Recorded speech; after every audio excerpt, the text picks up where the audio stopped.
Hi hello friends, welcome back to MRL study studio ಚಾನಲ್ಗೆ ತಮಗೆಲ್ಲರಿಗೂ ಸ್ವಾಗತಿಸುತ್ತಾ ನಾನು ಇವತ್ತಿನ ತರಗತಿಯಲ್ಲಿ 6ನೇ ತರಗತಿಯ ವಿಜ್ಞಾನ ಪಠ್ಯಪುಸ್ತಕ ಈ ಒಂದು ಪುಸ್ತಕದಲ್ಲಿ ಬರುವಂತಹ ಲೆಸನ್ಗಳನ್ನು ಕುರಿತು ತರಗತಿಯನ್ನು ಮಾಡ್ತಾಯಿದ್ದೀನಿ. ಈ ಒಂದು ತರಗತಿಗಳು ಯಾರೆಲ್ಲ TT ಪೇಪರ್ 1 ಮತ್ತು TT ಪೇಪರ್ 2 ಹಾಗೆ PSTR, GPSTR, HSTR ಹಾಗೆ 6ನೇ ತರಗತಿಯ ಮಕ್ಕಳಿಗೂ ಈ ಒಂದು ವಿಡಿಯೋ ಹೆಲ್ಪ್ ಆಗುತ್ತೆ. ಹಾಗೆ ನಮ್ಮದು ದೈಹಿಕ ಶಿಕ್ಷಣ ಶಿಕ್ಷಕರ ನೇಮಕಾತಿಗೆ ಏನು ಅನಾಟಮಿ ಇದೆಯಲ್ಲ, ಆ ಒಂದು ಅನಾಟಮಿಯಲ್ಲಿ ಈ ವಿಜ್ಞಾನಕ್ಕೆ ಸಂಬಂಧಪಟ್ಟ ಪ್ರಶ್ನೋತ್ತರಗಳು ಬರುತ್ತವೆ. ಅದಕ್ಕೋಸ್ಕರ ಯಾರೆಲ್ಲ ನಮ್ಮ ಚಾನಲ್ನ ಸಬ್ಸ್ಕ್ರೈಬ್ ಮಾಡ್ಕೊಂಡಿಲ್ವೋ ದಯವಿಟ್ಟು ಚಾನಲನ್ನು ಸಬ್ಸ್ಕ್ರೈಬ್ ಮಾಡಿಕೊಂಡು ವಿಡಿಯೋಗಳನ್ನ ವಾಚ್ ಮಾಡಿ ಅಂತ ಹೇಳ್ತಾ ಇವತ್ತಿನ ತರಗತಿಯನ್ನು ನೋಡೋಣ. ಮೊದಲನೇ ಅಧ್ಯಾಯ ಬಂದ್ಬಿಟ್ಟು ಆಹಾರ ಇದು ಎಲ್ಲಿಂದ ದೊರಕುತ್ತದೆ. ಈ ಒಂದು ಟಾಪಿಕ್ ಮೇಲೆ ಪ್ರಶ್ನೆಗಳು ಬರ್ತವೆ. ನಮಗೆ ಆಹಾರ ಪಡ್ಕೊಳ್ತೀವಲ್ಲ ನಾವು, ಅದು ಯಾವ ಮೂಲದಿಂದ ಬರುತ್ತೆ ಅಂದರೆ ಸಸ್ಯ ಮೂಲದಿಂದ ಬರುತ್ತಾ, ಪ್ರಾಣಿ ಮೂಲದಿಂದ ಬರುತ್ತಾ ಅಂಥೇಳಿ. ಆಹಾರ ವಸ್ತುಗಳು ಮತ್ತು ಮೂಲಗಳು: ಹಣ್ಣುಗಳು, ತರಕಾರಿಗಳು, ಗೋಧಿ, ಅಕ್ಕಿ ಇವು ಎದರಿಂದ ಬರ್ತವೆ ಅಂದರೆ ಇದು ಸಸ್ಯ ಮೂಲದಿಂದ ಬರ್ತೈತೆ. ಹಣ್ಣು, ತರಕಾರಿ, ಗೋಧಿ, ಅಕ್ಕಿ, ಇನ್ನಿತರ ಧಾನ್ಯಗಳು, ಇನ್ನಿತರ ಹಣ್ಣು ತರಕಾರಿಗಳು ಎಲ್ಲ ಏನು ಬರ್ತಾವೆ ಅಂದರೆ ಈ ಸಸ್ಯ ಮೂಲದಿಂದ ಪಡಿತೀವಿ. ಸಸ್ಯ ಮೂಲ ಅಂದರೆ ಏನಂದರೆ ಯಾವ ಆಹಾರ ಪದಾರ್ಥವನ್ನು ನಾವು ಸಸ್ಯಗಳಿಂದ ಪಡೆಯುತ್ತೇವೋ ಅವಕ್ಕೇನಂತೀವಿ ಸಸ್ಯ ಮೂಲದ ಆಹಾರಗಳು ಅಂತೇಳಿ ಕರಿತೀವಿ. ಯಾವ ಆಹಾರ ಪ್ರಾಣಿ ಮೂಲದಿಂದ ಪಡಿತೀವೋ ಅದಕ್ಕೆ ಪ್ರಾಣಿ ಮೂಲ ಆಹಾರ ಅಂತೇಳಿ ಕರಿತೀವಿ. ಉದಾಹರಣೆ ಹೇಳಬೇಕಾದ್ರೆ ಮೊಟ್ಟೆ, ಹಾಲು ಮತ್ತು ಮಾಂಸ ಇವೇನು ಪ್ರಾಣಿ ಮೂಲದಿಂದ ಪಡಿತೀವಿ. ಹಾಲು ಕೂಡ ನಮಗೆ ಹಸುವಿನಿಂದ ನಾವು ಪಡ್ಕೊಳ್ತೀವಿ, ಮೊಟ್ಟೆ ಕೂಡ ಕೋಳಿಯಿಂದ ಪಡ್ಕೊತೀವಿ, ಹಾಗೆ ಮಾಂಸ ಇದೆಲ್ಲ ಕೂಡ ಏನು ಮಾಡ್ತೀವಿ ನಾವು ಪ್ರಾಣಿಜನ್ಯ ಆಹಾರ ಅಂತೇಳಿ ಕರಿತೀವಿ. ಪ್ರಾಣಿ ಮೂಲ ಅಂದರೆ ಪ್ರಾಣಿಜನ್ಯ ಅಂತಲೂ ಕೂಡ ನಾವು ತಿಳ್ಕೊಬೇಕಿಲ್ಲಿ. ಇಲ್ಲಿ ಹಾಲಿನ ಉತ್ಪನ್ನಗಳಿದ್ದಾವೆ ನೋಡಿ. ಹಾಲಿನಿಂದ ನಾವೇನೇನು ಉತ್ಪನ್ನಗಳು ಮಾಡ್ತೀವಿ ಅಂಥೇಳಿ, ಬೆಣ್ಣೆ ಮಾಡ್ತೀವಿ ಹಾಲಿನಿಂದ, ಮತ್ತೇನು ಮಾಡ್ತೀವಿ,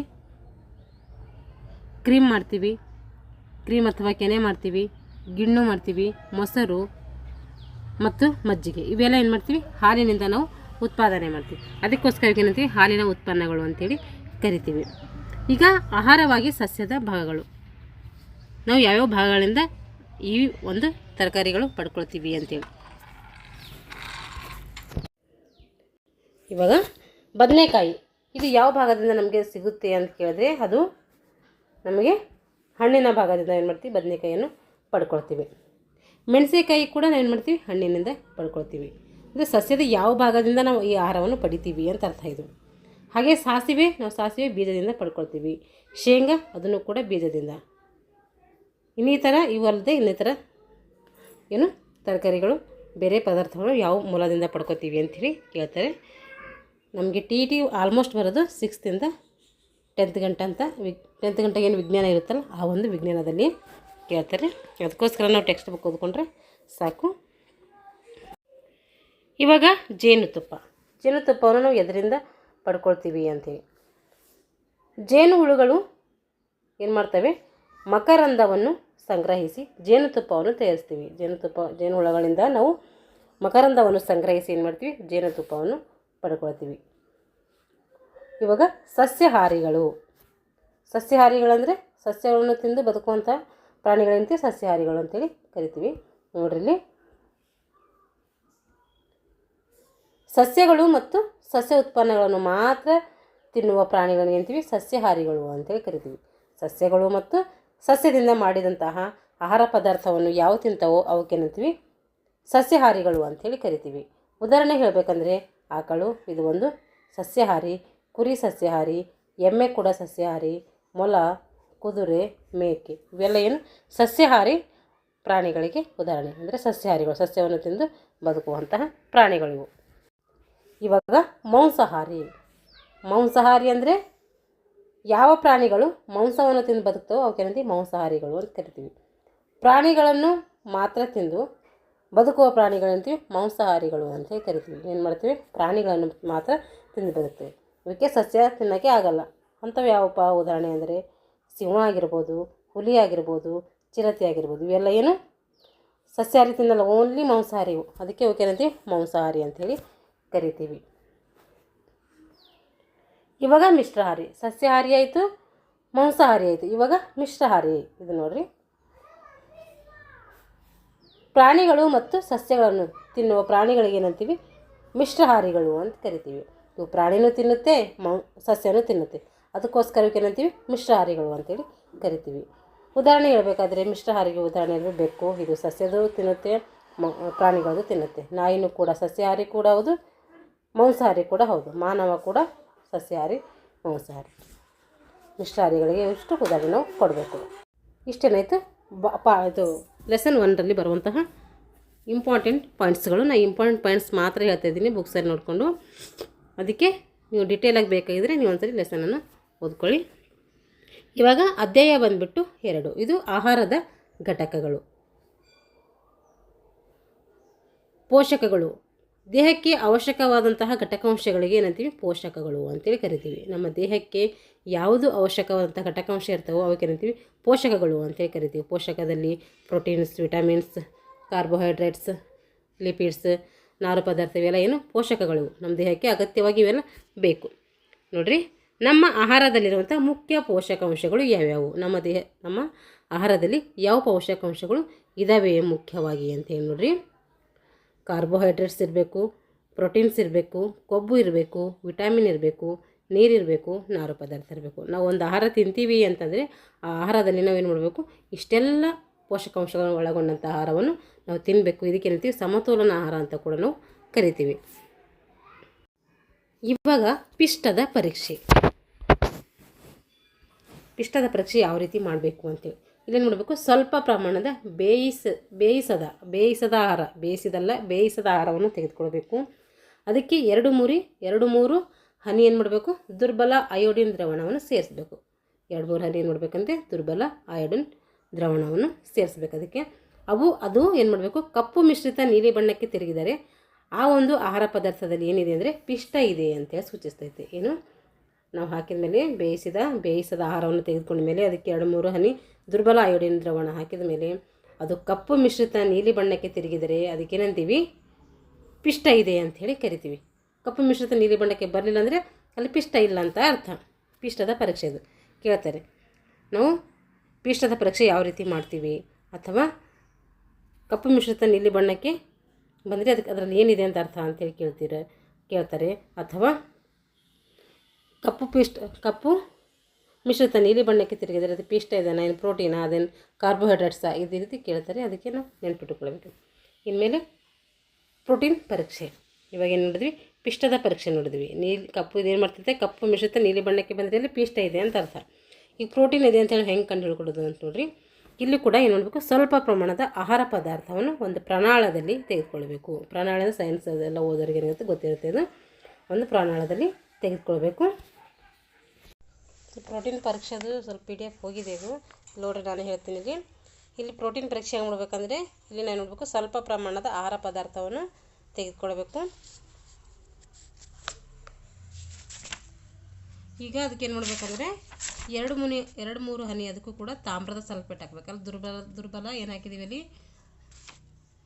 ದುರ್ಬಲ ಅಯೋಡಿನ್ ದ್ರಾವಣ ಹಾಕಿದ್ದೀವಿ ಅಲ್ಲಿ. ಅದಕ್ಕೆ ಪಿಷ್ಟ ಕಚ್ಕೊಳ್ಬೇಕಂದ್ರೆ ಇದಕ್ಕೇನು ಹಾಕಬೇಕು ಅಂತಂದರೆ ತಾಮ್ರದ ಸಲ್ಫೇಟ್ ಹಾಕಬೇಕು.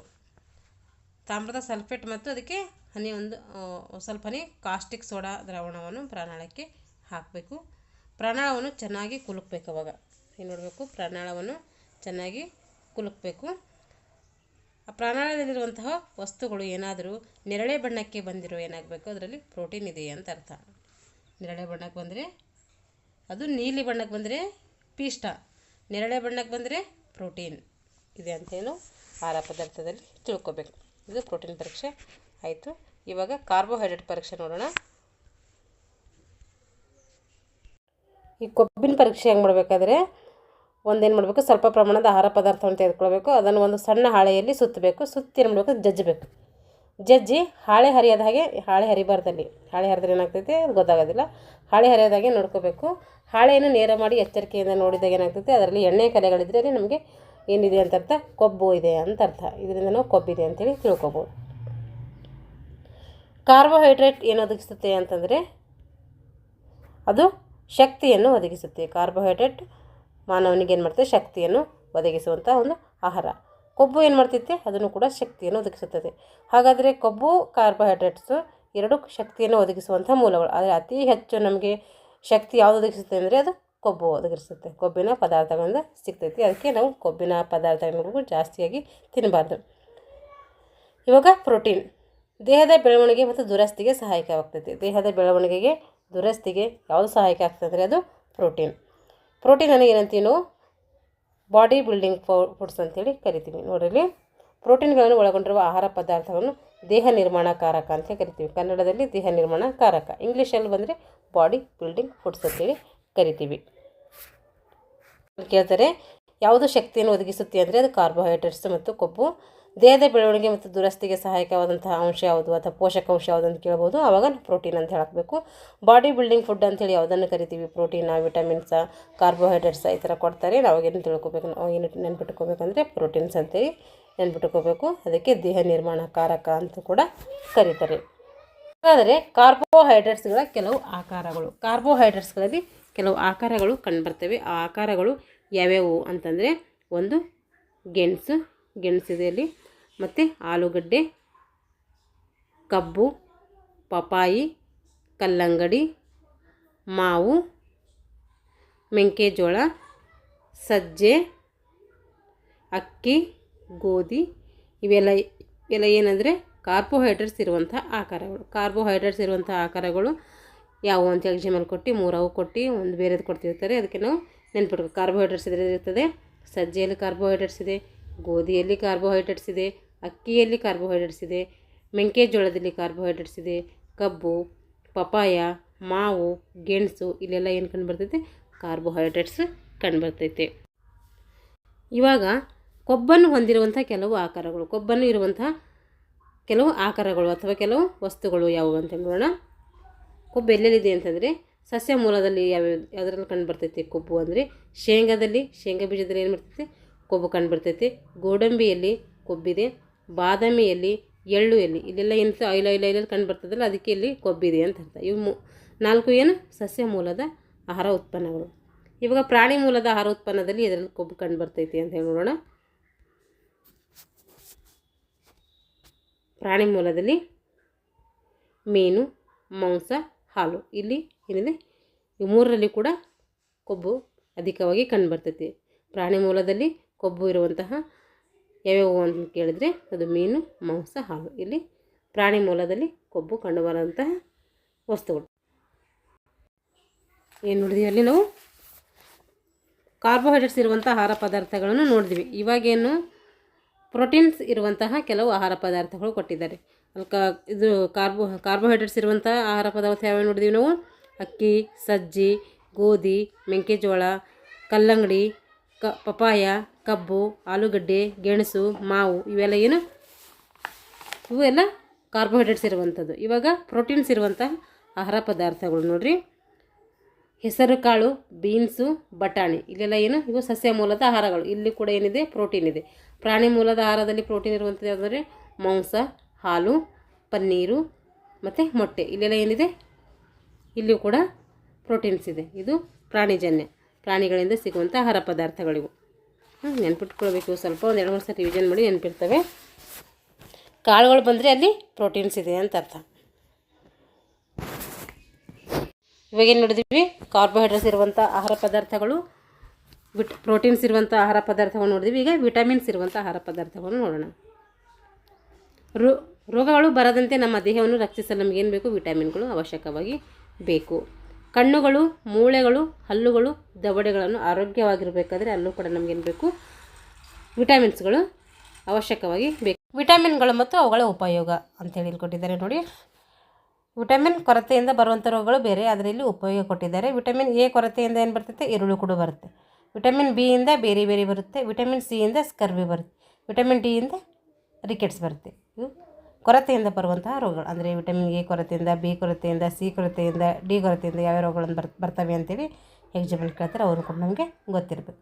ಹಾಗಾದರೆ ಇವಾಗ ವಿಟಮಿನ್ಗಳಿಂದ ಏನು ಉಪಯೋಗ? ವಿಟಮಿನ್ ಎ ಇಂದ ಏನು ಉಪಯೋಗ ಅಂದರೆ ನಮ್ಮ ಕಣ್ಣುಗಳು ಮತ್ತು ಚರ್ಮವನ್ನು ಏನು ಮಾಡ್ತೈತೆ? ಆರೋಗ್ಯವಾಗಿರಲಿಕ್ಕೆ ನಮಗೆ ವಿಟಮಿನ್ ಎ ಸಹಾಯಕವಾಗ್ತೈತೆ.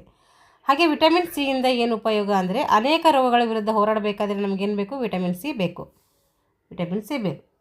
ರೋಗಗಳ ವಿರುದ್ಧ ಹೋರಾಡಲು ಯಾವುದು ಸಹಾಯಕವಾಗಿದೆ ವಿಟಮಿನ್ ಅಂತ ಕೇಳ್ತಾರೆ? ಆವಾಗ ವಿಟಮಿನ್ ಸಿ. ವಿಟಮಿನ್ ಡಿ ಯಾವುದಕ್ಕೆ ಉಪಯೋಗ ಆಗ್ತೈತೆ ಅಂದರೆ ಹಲ್ಲುಗಳು ಮತ್ತು ಮೂಳೆಗಳಿಗೆ ಬೇಕಾದಂತಹ ಕ್ಯಾಲ್ಸಿಯಮನ್ನು ಒದಗಿಸುತ್ತದೆ. ವಿಟಮಿನ್ ಡಿಯಿಂದ ನಮಗೇನು ಸಿಗುತ್ತೆ? ಕ್ಯಾಲ್ಸಿಯಂ ಸಿಗುತ್ತೆ. ಅಂದರೆ ಹಲ್ಲುಗಳು ಮತ್ತು ಮೂಳೆಗಳು ಬಲಿಷ್ಠವಾಗಬೇಕು ಅಂತಂದರೆ ನಮಗೇನು ಬೇಕಲ್ಲಿ? ವಿಟಮಿನ್ ಡಿ ಬೇಕು. ಇವಾಗ ವಿಟಮಿನ್ ಎ ಇರುವಂಥ ಆಕಾರಗಳು. ವಿಟಮಿನ್ ಎ ಇರುವಂಥ ಆಹಾರ ಪದಾರ್ಥಗಳು ಯಾವ್ಯಾವು ಅಂತ. ಆಕಾರಗಳು ಅಂದರೆ ಎಲ್ಲೆಲ್ಲಿ ಸಿಗುತ್ತೆ ಅಂತ ಅರ್ಥ.